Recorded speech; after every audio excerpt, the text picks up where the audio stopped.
Okay, अब इस video में देखेंगे मसल्स ऑफ द लैरिंग्स के बारे में।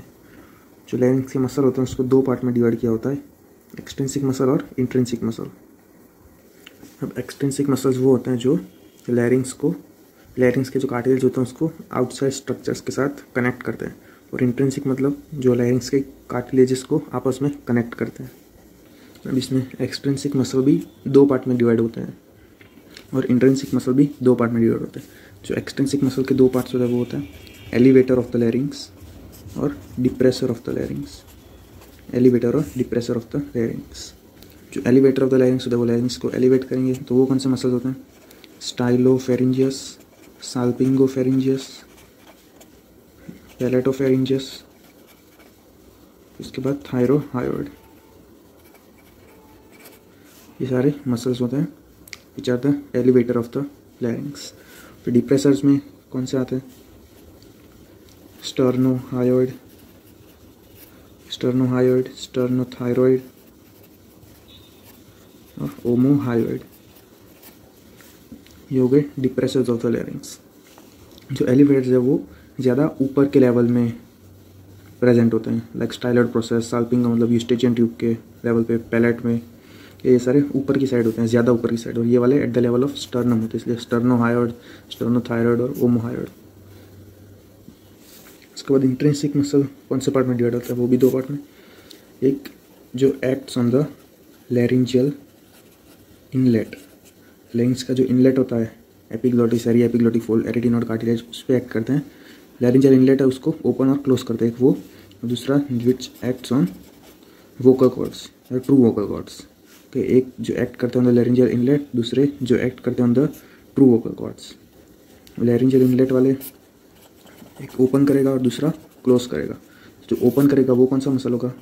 थायरोएपिग्लॉटिस, थायरोएपिग्लॉटिक मसल। और जो क्लोज करेगा वो होगा एरी एपिग्लॉटिक। मेन दो ये मसल्स होते हैं, बाकी और भी स्मॉल कंट्रीब्यूशन देने वाले मसल्स होते हैं इसमें, लाइक इंटर एरिटिनॉइड, इसमें एरी एपिग्लॉटिक मसल्स, ये सारे। और मेजर है वो जो ओपन करता है वो है थायरो एपिग्लॉटिक, और जो क्लोज करता है वो एरी एपिग्लॉटिक। इसकी इमेज दिखाता हूँ कैसे, कहाँ पे प्रेजेंट होता है। ये दिखाता हूँ image of muscles which act on the inlet of the लैरिंग्स। तो जो ओपन करता है वो कौन सा था? थायरो एपिग्लॉटिक, और जो क्लोज करता है वो एरी एपिग्लॉटिक। ये थायरॉइड है और ये एपिग्लॉटिस है। इन दोनों के बीच में जो मसल है this is thyro epiglottic muscle. ये सपोज कॉन्ट्रैक्ट करेगा तो जो एपिग्लॉटिस है वो एंटीरियरली पुश होगा, ये एंटीरियरली साइड मूव होगा, तो उसकी वजह से जो लैरिंजियल इनलेट है वो ओपन होगा। ओके, ये सपोज थायरो एपिग्लॉटिक मसल है, ये कॉन्ट्रैक्ट हुआ तो जो एपिग्लॉटिस वो एंटीरियरली मूव करेगा, उसकी वजह से जो लैरिंजियल इनलेट वो ओपन होगा। ये तो हो गया ओपन करने के बाद। फिर क्लोज कौन करता है? तो वो था एरी एपिग्लॉटिक मसल। ये जो मसल है यहाँ पे एरिटिनोइड कार्टिलेज होता है, और यहाँ पे एपिग्लॉटिस, ये जो अटैच हुआ मसल है ये एरी एपिग्लॉटिक मसल है। ये जब कॉन्टैक्ट करेगा तो एपिग्लॉटिस को अपनी साइड खींचेगा, पोस्टीरियर साइड, तो उसकी वजह से लैरिंजियल इनलेट क्लोज होगा, because epiglottis moves toward the posterior side. ये हो गए लैरिंजियल इनलेट पे एक्ट करने वाले मसल्स। ओपन करता है वो थायरो एपिग्लॉटिस, और जो क्लोज करता है वो एरी epiglottic.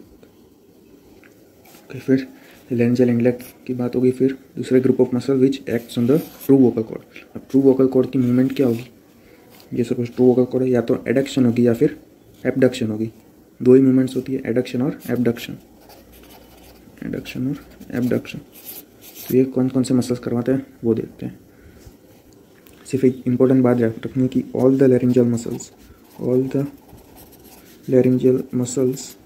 Are the adductors of true vocal cord. All laryngeal muscles are adductors of true vocal cord, except one muscle, which is posterior cricoarytenoid.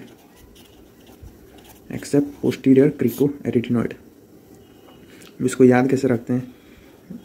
Adduction का मतलब ट्रू वोकल कॉर्ड आपस में नज़दीक आएंगे, और एबडक्शन का मतलब दोनों एक दूसरे से दूर जाएंगे। तो जो पोस्टीरियर क्रिकोएरिटनॉइड है वो ट्रू वोकल कॉर्ड्स के बीच में फाइट करवाता है, उनको दूर मूव करवाता है, एबडक्शन करवाता है, इस तरीके से याद। और ये पोस्टीरियरली प्रेजेंट होता है, इसलिए पीछे प्रेजेंट होता है और पीछे रह के ही फाइट करवाता है, ट्रू वोकल कॉर्ड के बीच में एबडक्शन करवाता है। तो ऐसे याद रखना है। बाकी सारे all the laryngeal muscles are adductors of true vocal cord. जो मसल्स होता है वो उसका नाम कैसे पड़ता है, जो दो कार्टिलेज को कनेक्ट करता हो उसके हिसाब से ही लैरिंजियल मसल्स का नाम पड़ता है। थायराइड और क्रिकोइड को कनेक्ट करते होंगे तो थायरोक्रिकोइड कार्टिलेज या तो थायरोक्रिकोइड मसल। क्रिकोइड और एरिटिनॉइड को कनेक्ट करते हो तो क्रिको एरिटिनॉइड मसल। थायराइड और एरिटिनॉइड को कनेक्ट करते होंगे तो थायरो एरिटिनॉइड मसल। तो इस हिसाब से लैरिंजियल मसल्स का नोमेनक्लेचर होता है। ओके, ये सारे नाम लिख दिए एडक्टर्स और एबडक्टर्स के। एडक्टर कौन से मसल होते हैं? Cricoarytenoid, interarytenoid, thyroarytenoid, cricothyroid और वोकालिस मसल।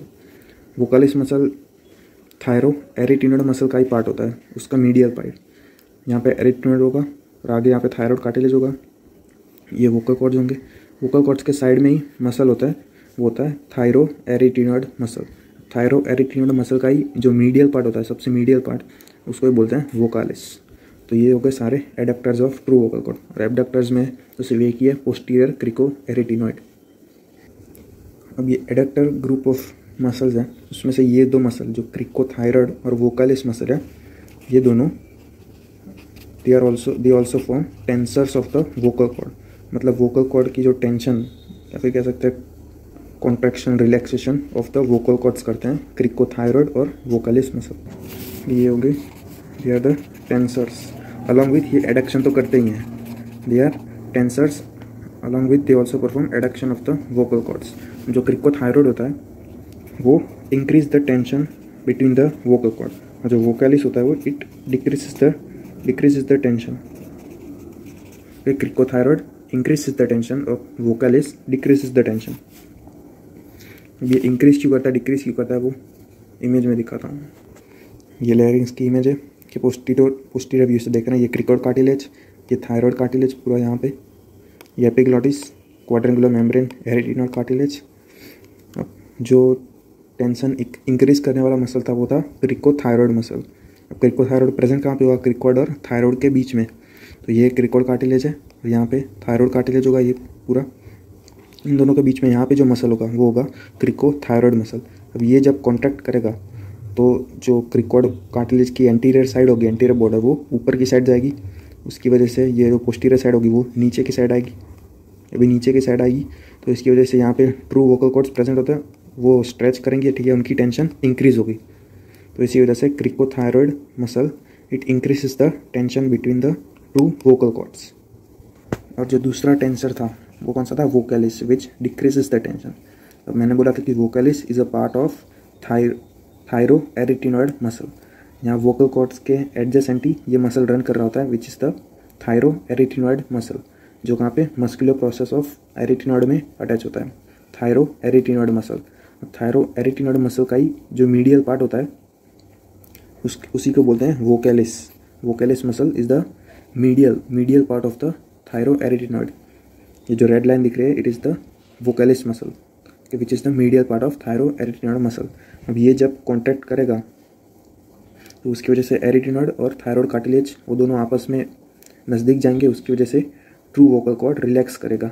ये अगर एक दूसरे के सामने आएंगे तो वोकल कॉर्ड की जो टेंशन होगी वो डिक्रीज़ होगी, उसी वजह से ये डिक्रीज़ करता है टेंशन, वोकालिस मसल। उसके बाद बोला था कि सारे laryngeal muscles are the adductors of true vocal cord except posterior cricoarytenoid. वो कहाँ पे अटैच होता है? क्रिकोइड और एरिटिनॉइड के बीच में। ये एरिटिनॉइड का मस्कुलर प्रोसेस है, यहाँ पे अटैच होगा, पीछे यहाँ पे क्रिकोइड कार्टिलेज होगा, यहाँ पे अटैच होगा। और ये इसका कॉन्ट्रैक्शन होगा पोस्टीरियर क्रिको एरिटिनॉइड का, तो जो वोकल कॉर्ड्स है वो आपस में आप एक दूसरे से दूर मूव करेगी, एबडक्शन होगा। इसलिए सिर्फ ये एक ही मसल है which causes abduction of the true vocal cords. ये दूसरी इमेज है, यहाँ ये पूरा क्रिकोइड कार्टिलेज है, यहाँ पे पोस्टीरियर क्रिको एरिटिनॉइड है, यहाँ पे आगे वोकल कॉर्ड्स के साथ अटैच होता है। ये अगर कॉन्ट्रैक्ट करेगा तो वोकल कॉर्ड्स एक दूसरे से दूर खिसकेंगे, abduction of the vocal cords होगा। बाकी जो एडक्टर मसल्स थे वो एक था ये ट्रांसवर्स एरिटिनॉइड, या फिर दूसरा नाम है इंटर एरिटिनॉइड। वे ट्रांसवर्स या इंटर एरिटिनॉइड मसल, उसी का एक दूसरा पार्ट है ऑब्लिक एरिटिनॉइड मसल, क्योंकि इट रन्स ऑब्लिकली। ये दो हो गए। फिर उसके बाद देखा thyroarytenoid muscle between the thyroid and the arytenoid cartilage. फिर दूसरा है लेटरल क्रिकोथायरॉइड। वो एक क्रिकोथायरॉयड के दो पार्ट्स है, पोस्टीरियर और लेटरल। लेटरल इसलिए क्योंकि इट रन्स लेटरली, फिर आगे आके अटैच करता है एरिटिनॉइड कार्टिलेज। ओके, तो ये था पूरा मसल्स ऑफ द लैरिंग्स के बारे में। इसमें से मेन क्या क्या हाईलाइटेड पॉइंट्स, तो डिवाइड एक्सटेंसिव और इंट्रेंसिक ग्रुप। एक्सटेंसिव में एलिवेटर और डिप्रेसर, इंट्रेंसिक ग्रुप में which acts on laryngeal inlet plus which acts on true vocal cord. Laryngeal inlet open कौन करता है, थायरो एपिग्लोटिक्स, और क्लोज कौन करता है, aryepiglottic, which acts on true vocal cord, further divide into two parts, adductors and abductors of vocal cord. अब all the laryngeal muscles are adductors of vocal cord except one which is posterior cricoarytenoid, which is the only abductor of true vocal cords। ये सारे एडक्टर्स और ये एक abductor. उसी के साथ साथ tensors of the vocal cord कौन से हैं, एक क्रिकोथायरॉयड और एक वोकैलिस। ओके, ये क्रिकोथायरॉयड और vocalis are the tensors plus adductors of the vocal cord. Cricothyroid increase the tension, इसका मतलब कि अगर वॉइस होगी वो हाई पिच होगी, पिच इंक्रीज होगी बाय क्रिकोथायरॉयड, और vocalis decreases the tension, that means इसकी जो पिच होगी वो लो पिच होगी, लो पिच वॉइस। ये था मसल्स ऑफ द लैरिंग्स।